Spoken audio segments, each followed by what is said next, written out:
Hello, I'm Mike Stanzik, and this is Water Polo Student, where we are all students of the game.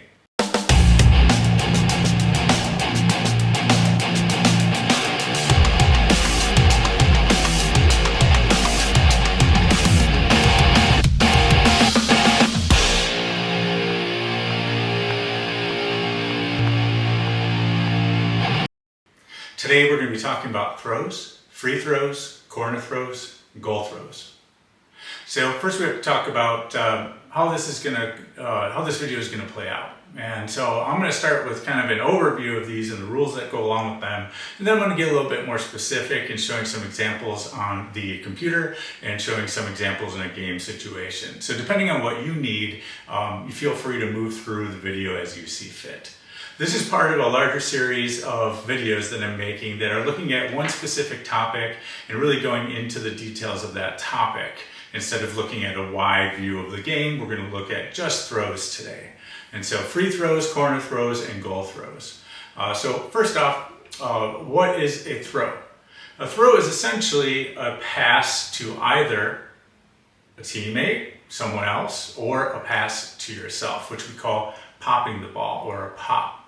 And so anytime that the ball visibly leaves your hand and then arrives somewhere else, we consider that a throw. And that is the mechanism in which we put the ball back into play. So if a referee or coach says, we need to put the ball in play, put the ball in play, that means that you must have the ball leave your hand, and that can be done with either passing it to someone else or passing it to yourself. And we'll look at the specifics of that a little bit more as we get further in this video. So the three throws, free throw, corner throw, and goal throw, how do they arise? And so the free throw is the most common one, and that comes off of after any foul that occurs. So if there's an ordinary foul or if there is a major foul, an exclusion foul, after that there's going to be a free throw. There are also situations like a restart, or if the ball goes out of bounds on the sides, then we'll have a free throw.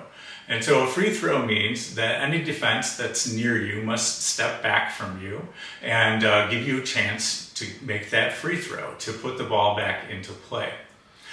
So the corner throw is a very specific one in which the goalie knocks the ball out and it's deflected out beyond the goal line. So this will occur when a hard shot is taken or a high shot is taken and the goalie is trying to make that stop and tips the ball with their fingers or their arm, and then it eventually goes out of the pool. And so that would be a corner throw. Now, that means that offense would maintain possession and take the ball in the corner of the pool, and then it's a free throw and it gets started back up. The third type of throw is the goal throw. And a goal throw is a turnover. The offense has thrown the ball past the goal, but not into the goal, or the ball has been deflected on a shot by a defensive member, and it also goes out of the pool, past the goal line, but not into the goal. And then this would be a turnover, the ball would go to the goalie, and then it would be a goal throw. Now, it's important to note that even if a defensive player is the last player to touch the ball, if the ball is being shot or thrown by offense, then it will still be a goal throw and a turnover. The only case in which this is not the case is if the defensive player is intentionally trying to knock the ball out of the pool beyond the goal line. And so if there is a pass that's in the air and they get up and they tip it out, then that would still be offensive ball and that would be a corner throw. And so we have to make sure that they are just trying to make the field block and that ball goes out. Other cases the ball might go out of the pool is if you take a shot and it hits the crossbar, or if it hits one of the posts and bounces out, and that would still end up in being a goal throw and a change in possession. Okay, so now I want to take a little bit of a closer look at the specifics of what might happen in each of these cases by going to the computer. So you guys can watch a little bit.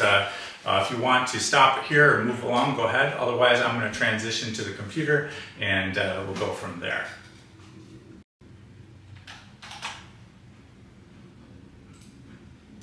Okay, so now what we're looking at here is a half-court offense, and it's set up, and defense is in there too, right? And so I have the ball here at the top, or the point, which is position 3 in your standard numbering system.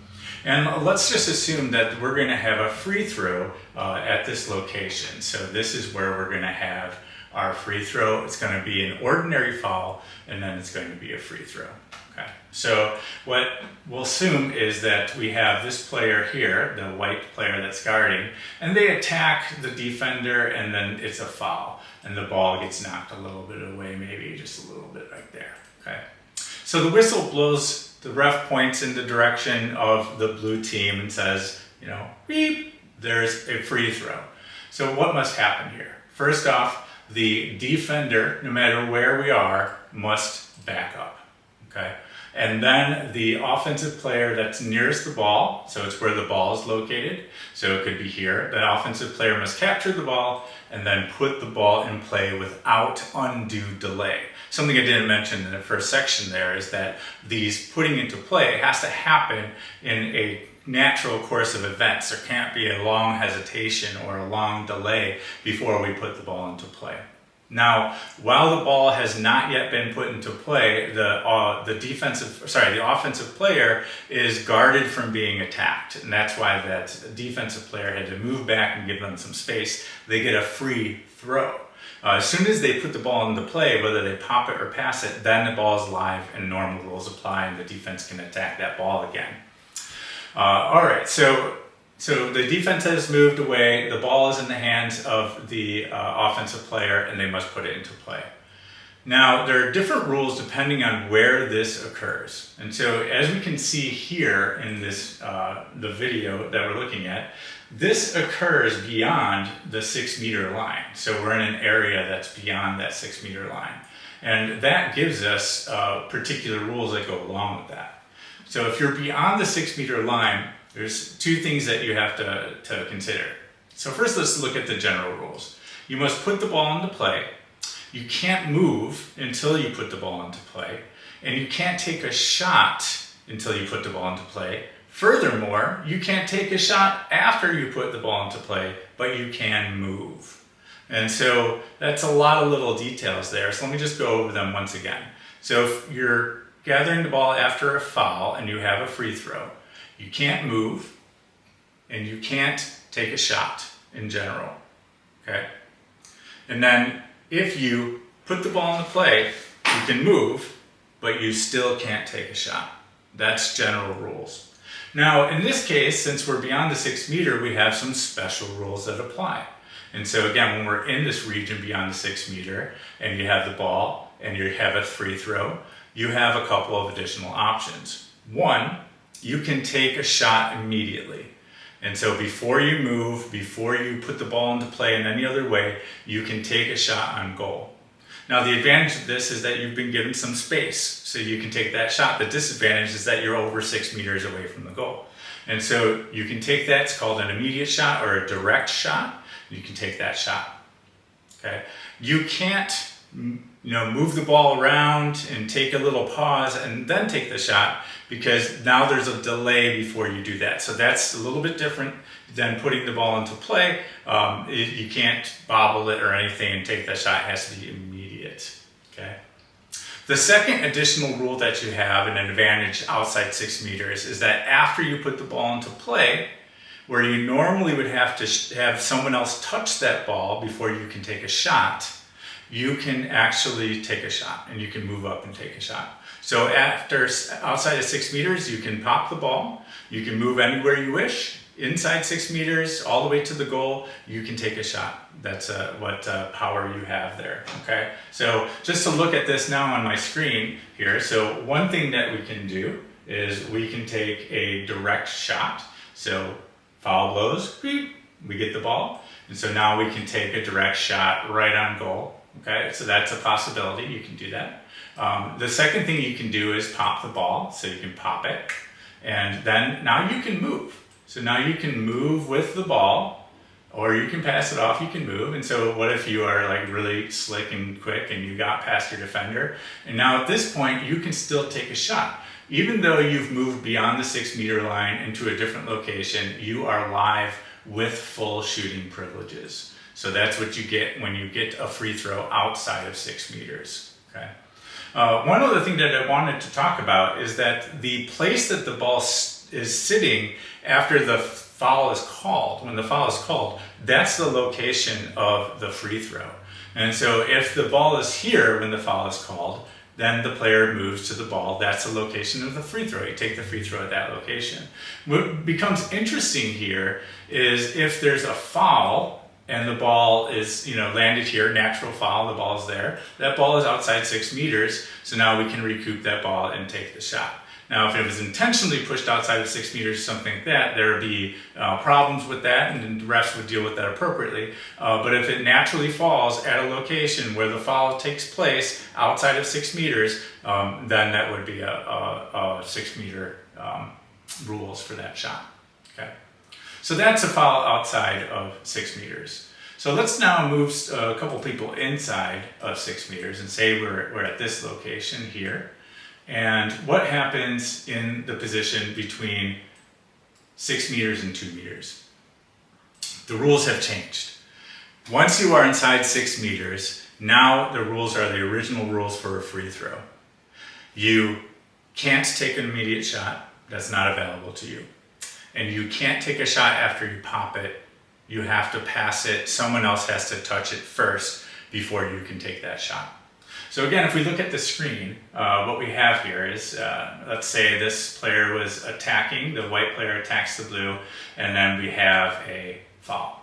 So the blue player captures the ball. They do not have an option to take a shot, so they can't take that immediate shot. That would be a contra foul, it would be a turnover right away. Even if it went in the goal, no goal scored.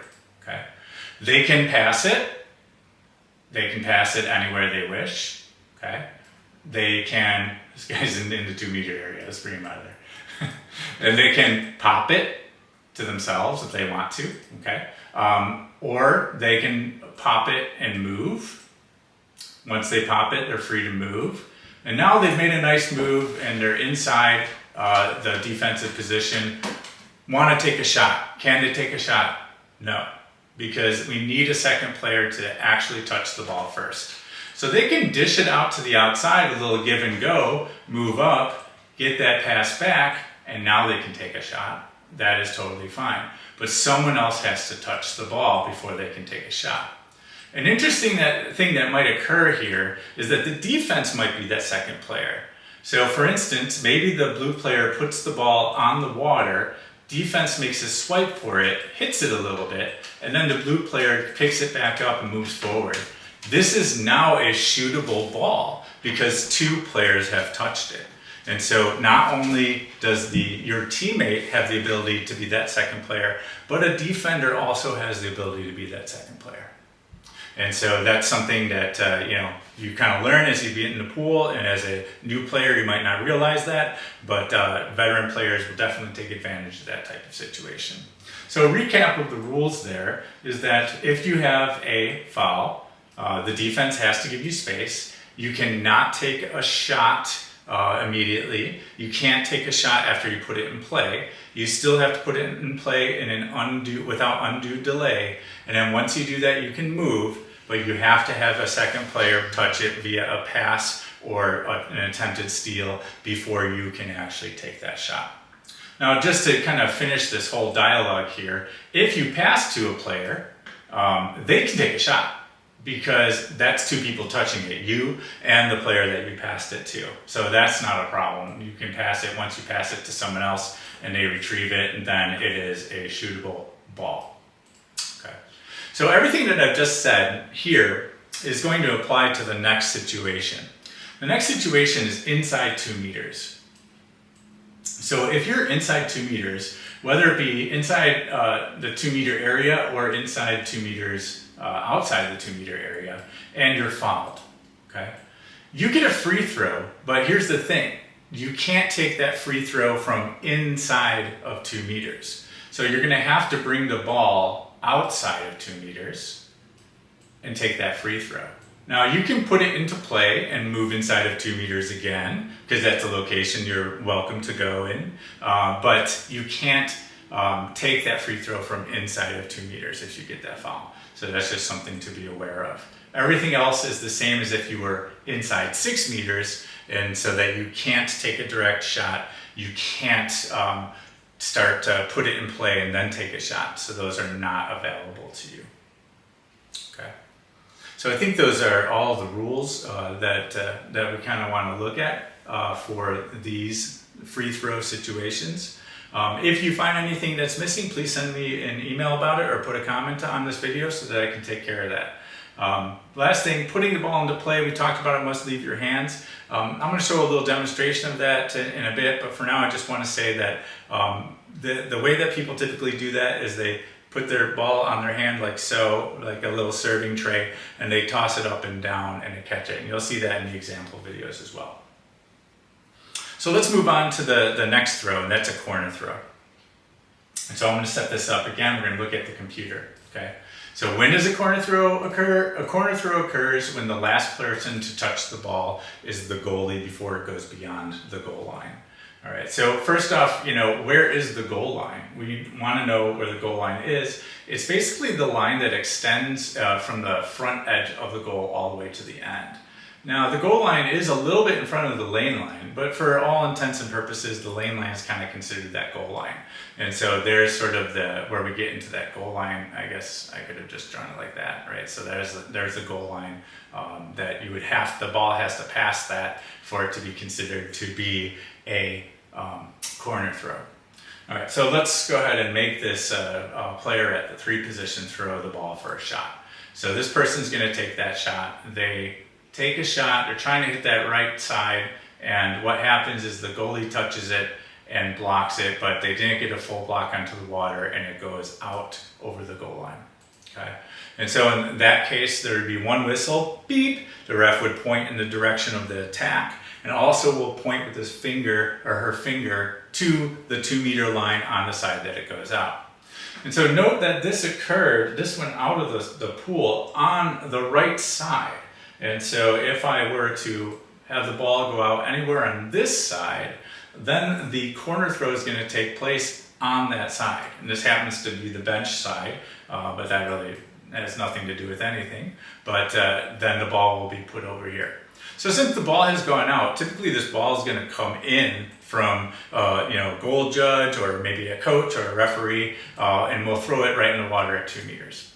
Now we have to have an offensive player, which is typically going to be this wing player right here, that's going to swim and get that ball. Now, if there are a couple players that possibly can get that ball, it's okay for either of them to go get it. It's just that we must have no undue delay. Now, the rules here are the same sort of rules that we see for beyond 6 meters, which might seem a little bit strange because you're inside 6 meters, you're at 2 meters. But a corner throw is special. In a corner throw, you can take a direct shot immediately. You can put the ball in play, and once you do, you have shooting privileges. You can take that shot after you put it in play. Before you take, or if you don't choose to take that direct shot and you don't put it in play, you still can't move. You have to put it in play to start to move, okay? You can pass it, you can pop it, and then you can move. But if you do that and you popped it to yourself, you can move forward and shoot. You don't have to have it touch another player. So if we look at the screen here, let's say that they take an immediate shot. Well, the immediate shot is hard. Look at that angle. It's really hard to get a straight line. You might hit that far corner. Maybe you try for like a lob to get in there. So, it's a hard shot to take. Do a little skip shot and try to make the goalie miss. Those are possible, options for you. But what I typically would see here, especially if we get the defensive player to drop in to kind of help guard the whole set or the center, then we can see a pop, get the ball live, what we say is live and shootable, if you will, and then moving forward to take the shot. So they might move forward and improve their angles so they can take the shot themselves. They might attack the goal line and cause some shifting here so they can give a pass for that shot. There's a lot of things that can happen at that point. But the rule is that you're able to take a shot, and that's the important thing. So if the ball does go out on the other side after being touched by the goalie and gets tipped out or tipped over the net, maybe in this case, again, the ball will come over here. The person will have to go and capture it no matter what the defense does. Immediately, they can put it into play, take the shot, do what they need to get that ball moving. Great, thank you. So the last one we're going to look at is the goal throw. And so the goal throw occurs when the ball goes out beyond the goal line, not into the goal, but the last player to touch it is not the goalie. And so what are those situations? Well, it could be a shot that just was not on target, right? It could be a shot that just goes, too high, something, and just misses completely, and that would be a goal throw. It could be that you took a shot and from here, maybe the 2 position, and it was deflected by the defensive player with the hand up, and it goes out. That's still going to be a goal throw, even though the defensive player is last to touch it. You could take a shot and hit the post and deflect out. So essentially anything that's going to be a shot that's not knocked out by the goalie is going to result in a goal throw. In a goal throw, it is a turnover. So you're going to have a 2-whistle situation. The ref's going to point in the other direction. And this goal throw becomes a situation where it's a free throw for the goalie. Okay. So since the ball has gone out, most likely that ball is going to be thrown in by a goal judge or a coach or a ref or something. And so it'll typically land by the goalie, right? And what's happening here is everybody's going to be going back to their defense, and the white team is going to be attacking. So we're going to have a general movement that's going to be in this direction from everyone. So these guys are moving up, these guys are moving up. They're not going to just hang around. So everybody's moving up the pool now. Why? Because we have a free throw and the offense has changed to the white team. And so when everybody is moved up and is sort of gone, if you will, let's see. Can I do that?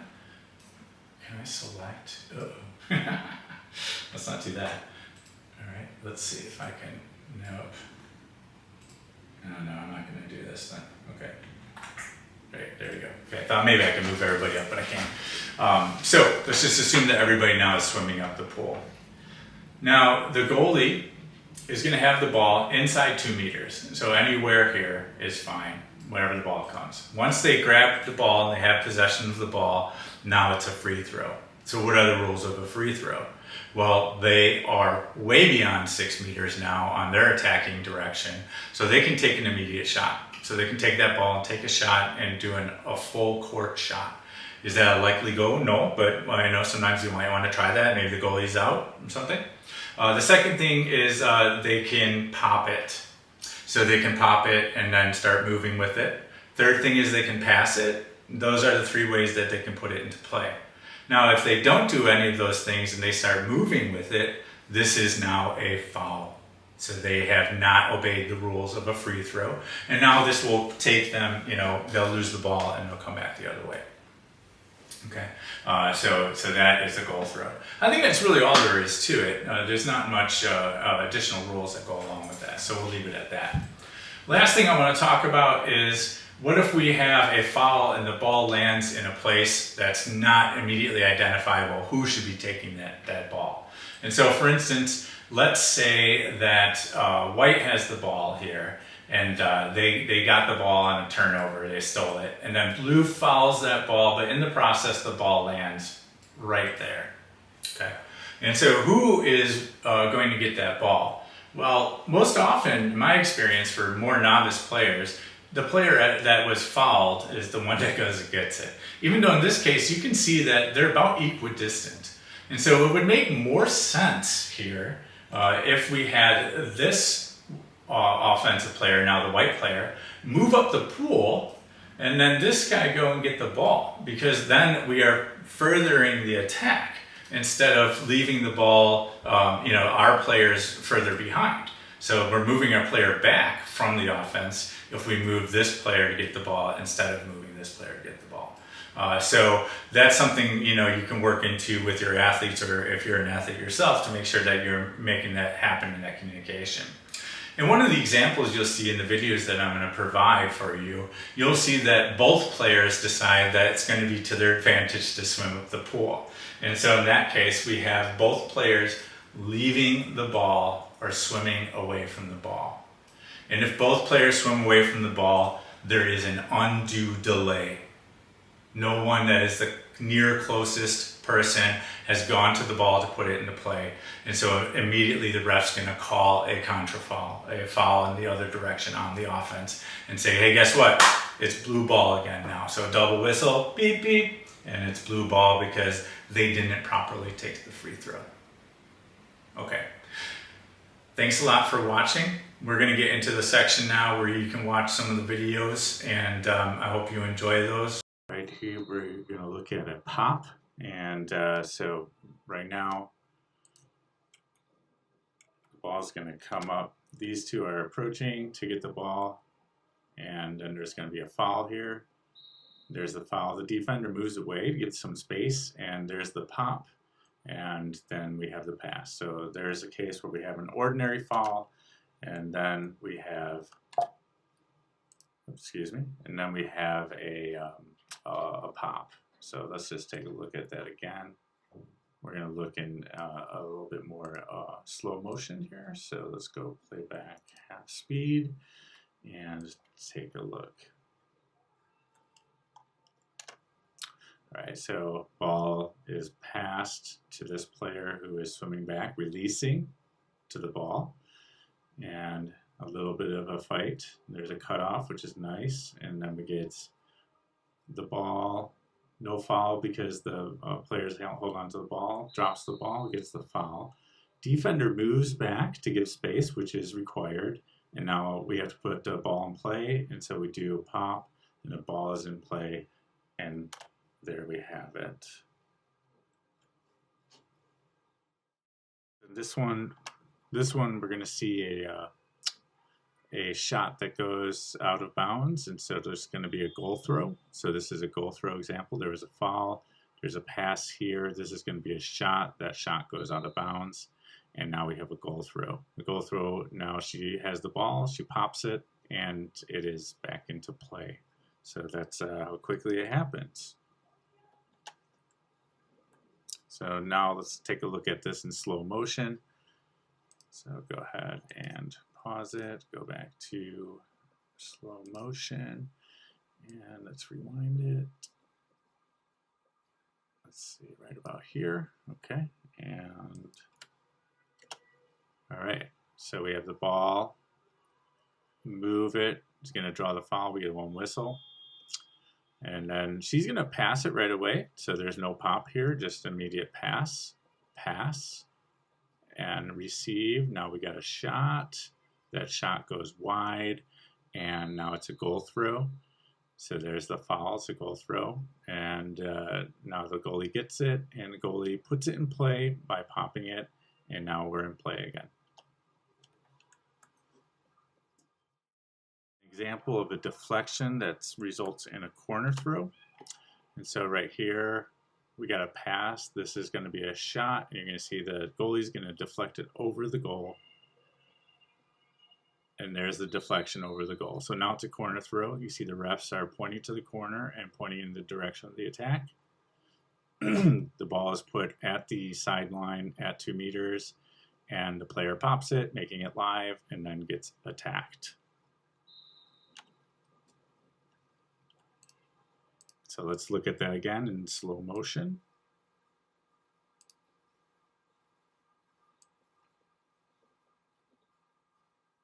Right here looks good. Okay, goalie throws it up. We're going to take that and pass it to the swimmer on the right. It's got some space. She's going to move in, get position, and take the shot, which will be deflected over the goalie, over the goal by the goalie. Here it is, tipped over the goal. That's a corner throw, signaled by the refs. Ball comes in from the outside at the 2-meter line on the side of the pool. The closest person has to go get that ball.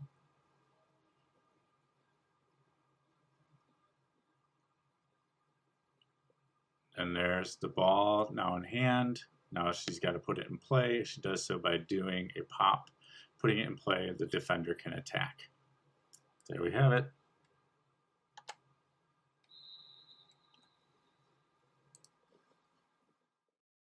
Example, we're going to have a direct shot.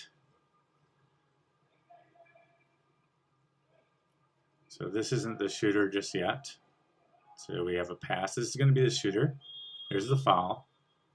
And they're allowed to bring the ball into a shooting position and then take that shot. And there it is. So right at the end of the shot clock, we have a goal.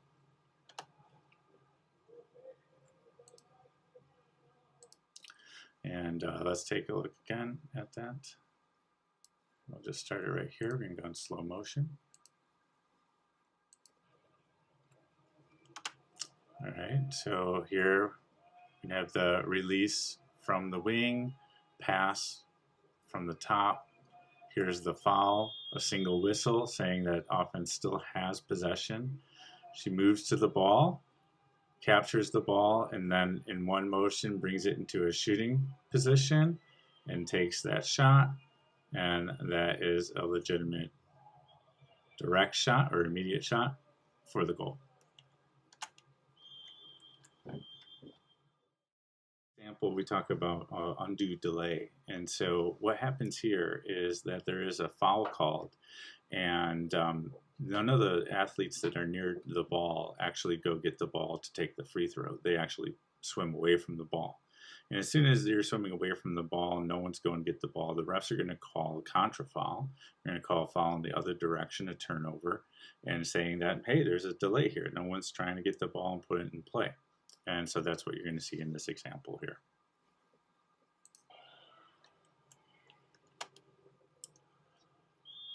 So we got a foul for blue. They mess it up. Now there's a foul for white. Now look at white. They swim away. And so immediately the ref calls the contra foul. And let me just play this again because I want you to notice that there were two fouls when the contra foul was called, or the turnover foul. And let's see, back it up here. And here we go.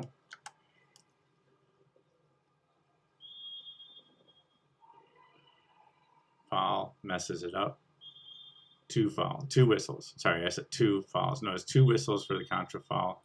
And then again, two whistles for the contra foul going the other way. And so one, kind of hint for being a spectator is that if you listen for one whistle, then the possession is remain the same as it was. And if you hear two whistles, then there has been a change in possession. And so that could be something that's valuable for someone who's watching for the first time or for the first few times. Hi there, I'm Mike Stanzik. This is Water Polo Student.